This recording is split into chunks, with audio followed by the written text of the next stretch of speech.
یا الہی بخش دے سید کو روز حشر تو صحیح بات بول رہے ہیں. تو کسے سن رہا ہے بھائی؟ یہ غیر مسلک ہے. غیر مسلک ہے مطلب مسلم نہیں ہے تو کیا مطلب تو کسی بھی سنے گا کیا؟ ابھی جو سن رہا ہوں اس کو ویریفائی کیا ہوا میں نے قرآن اور حدیث کے حساب سے. تو ہے تو آیت الکرسی پڑھتا ہوگا نا.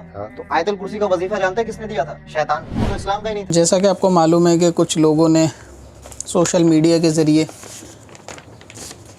بہترین ویڈیو بنانے کے ساتھ ساتھ اچھی ویڈیو یا نصیحت والی قوم کو ویڈیو بنانے کے ساتھ ساتھ کچھ اپنی عقل قرآن اور حدیث اور شریعت کے اندر دخل دینے کی کوشش کرتے ہیں.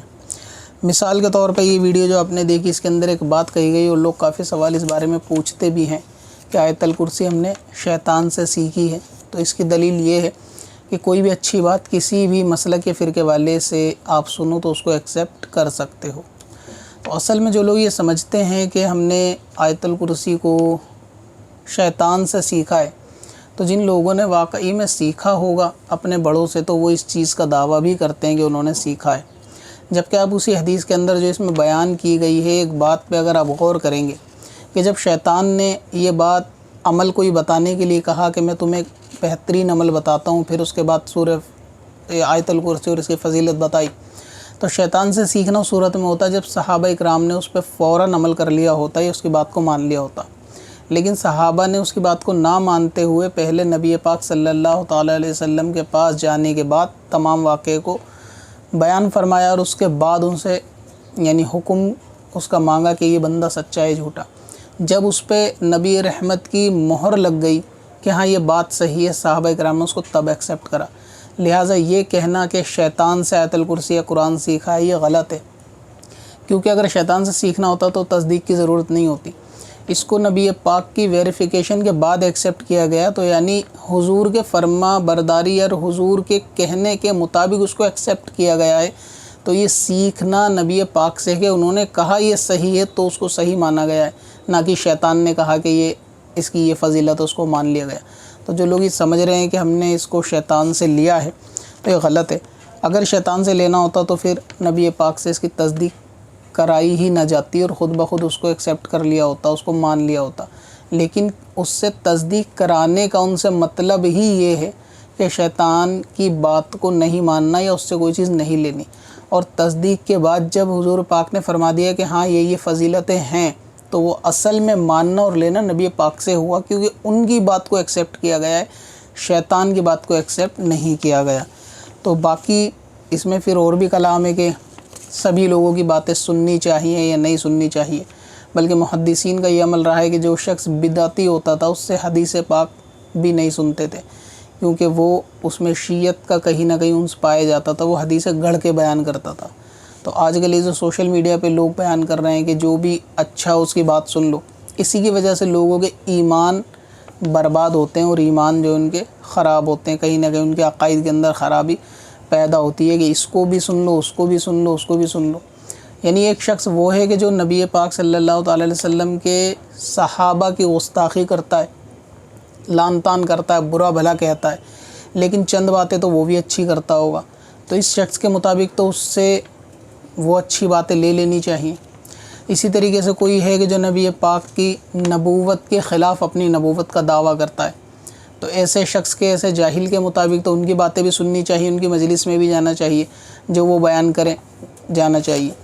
اس لیے بڑوں نے کہا کہ بد دین بد مذہب کے بیانات سننا حرام ہے. وہ اسی لیے کیونکہ وہ اپنی 10 باتوں میں کوئی نہ کوئی ایک ایسی بات آپ تک پہنچائیں گے کہ آپ علم نہ ہونے کی وجہ سے اس کو ویریفائی نہیں کر پاؤ گے کہ کیا چیز صحیح ہے کیا نہیں.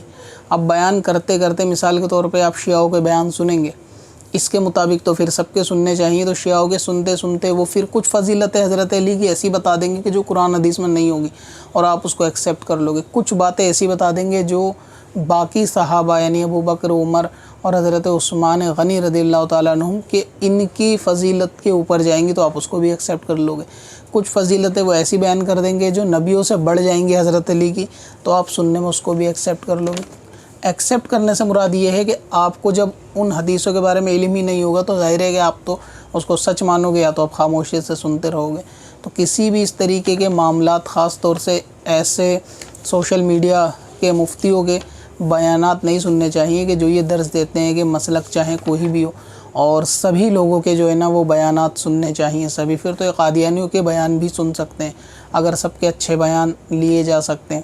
جبکہ ہمارے بزرگوں کا اسلاف کا طریقہ یہ نہیں تھا، وہ قرآن پاک بھی سننا بد دین بد مذہب سے بدعتیوں سے پسند نہیں کرتے تھے کہ ان سے قرآن پاک بھی سنا جائے، جبکہ قرآن اللہ کی کتاب ہے، کیونکہ اس کے اندر قرآن کے سننے میں ان کی آواز بھی سننا ہوگی، اور اسی طریقے سے کوئی دین سیکھنے میں یا اس طریقے کے معاملے میں ان کی تشریحات اس میں شامل ہوں گی، ان کی سوچ اور فکر بھی آپ تک جو ہے وہ فارورڈ ہوگی.